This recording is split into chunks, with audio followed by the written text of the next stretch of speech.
This channel does not promote any violent, harmful, or illegal activities. All content provided by this channel is meant for an education purpose only.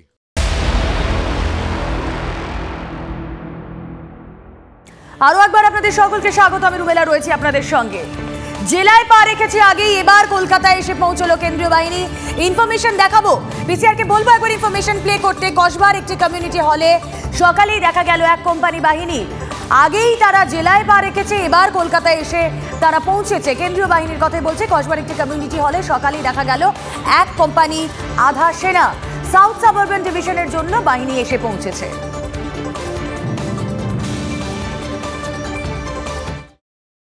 কলকাতায় এসে পৌঁছালো কেন্দ্রীয় বাহিনী। কলকাতার বিভিন্ন জায়গায় ইতিমধ্যেই কেন্দ্রীয় বাহিনী থাকার ব্যবস্থা করা হয়েছে।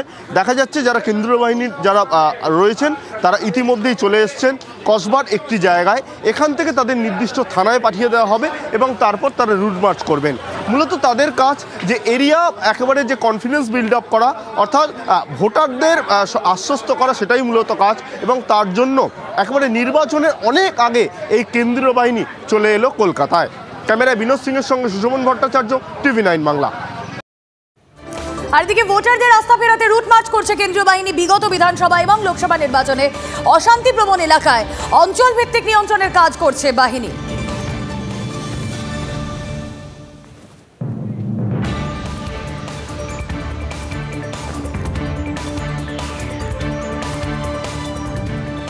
আর এদিকে দিল্লি থেকে আজ রাজ্যে আসছে নির্বাচন কমিশনের 15 সদস্যের ফুল বেঞ্চ। আজ সন্ধে 6টায় মুখ্য নির্বাচনী আধিকারিকের সঙ্গে বৈঠক করবেন তারা। বৈঠকে থাকবেন রাজ্য পুলিশের নোডাল অফিসার। ভোটের প্রস্তুতিতে মুখ্য নির্বাচনী আধিকারিকের সঙ্গে বৈঠক আসছেন chief election officer commissioner Rajiv কুমারও। সোমবার সকাল থেকে দফায় দফায় বৈঠক করবে কমিশনের ফুল বেঞ্চ।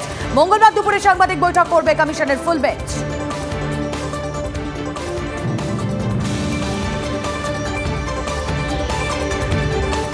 আর দেখুন, এই বাংলায় ভোট মানেই যেন হিংসা। গত পঞ্চায়েত নির্বাচনের ছবিগুলো মনে আছে তো? এখনো কিন্তু মানুষের চোখে সেগুলো ভাসে। বোমা, গুলি, ভোট লুট, রক্ত, মৃত্যু, কত কিছুই না দেখতে হয়েছে আমাদের। আর সবকিছু থেকে রাজ্যের মানুষকে নিস্তার দিতেই নাকি ওদের মানে কেন্দ্রীয় বাহিনীর এই রাজ্যে আসা। দেওয়ালে দেওয়ালে রঙের প্রলেপ লাগতে শুরু করেছে। ভোটের রং। গোটা দেশের মতো ভোটের উত্তাপ আমাদের রাজ্যেও। জোড়া ফুল, পদ্ম ফুল হাত কাস্তে গণতন্ত্রের উৎসবের জন্য তৈরি হচ্ছেন সবাই।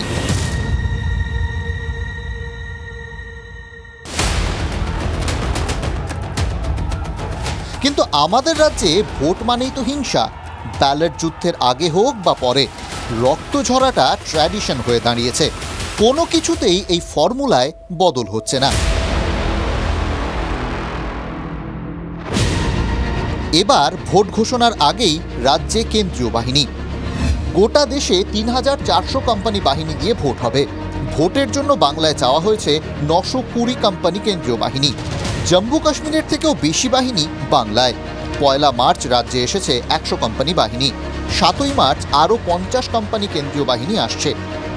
গতবার লোকসভা ভোটে রাজ্যে এসেছিল 740 কোম্পানি বাহিনী।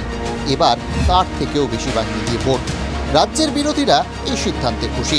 তৃণমূলের এই সমস্ত গুন্ডা বদমাস ক্রিমিনালদের যারা তৃণমূল দলকে সামনে রেখে তাদের বিরুদ্ধে লড়তে গেলে মানুষকে সহযোগিতা করতে কেন্দ্রীয় বাহিনী আনার দাবি আমরাও করেছি। আমি নিজে তার জন্য ইলেকশন কমিশনে গেছি। আশা করা যায় পঞ্চায়েত নির্বাচনের মতন পুলিশ এবং সিভিল সব মিলিয়ে যে লুঠের ব্যবস্থা করেছে সেটা করার কোনো সুযোগ এবার পাবে। আর মানুষ অনেক বেশি তৎপর। পশ্চিমবাংলায় কেন্দ্রীয় বাহিনী না এলে কোনো ভোটই হয় না। পঞ্চায়েত ভোট আপনারা দেখলেন লুটপাট করে নিল, গণনার সময় লুট করে নিল। তো সেই জন্য একমাত্র পশ্চিমবঙ্গ, যেখানে প্রথম থেকে বাহিনী আমরা ডিমান্ড করি এবং আসেও সবচেয়ে বেশি বাহিনী, নাহলে ভোটের দিন মারপিট হবে, ভোটারদের ভয় দেখানো হবে, গুলি বন্দুক চলবে। রাজ্যে একাধিক ঘটনায় দাবি ওঠে কেন্দ্রীয় বাহিনী আসুক। ভোট তার মধ্যে অন্যতম। কেন্দ্রীয় বাহিনীর ভারী বুটের আওয়াজ মানুষের মনে কিছুটা হলেও ভরসা যোগাচ্ছে। নিজের ভোট নিজে দেওয়ার ভরসা। ভোটের দিন শান্তির ভরসা। বোমা, গুলি, রক্ত থেকে মুক্তির ভরসা।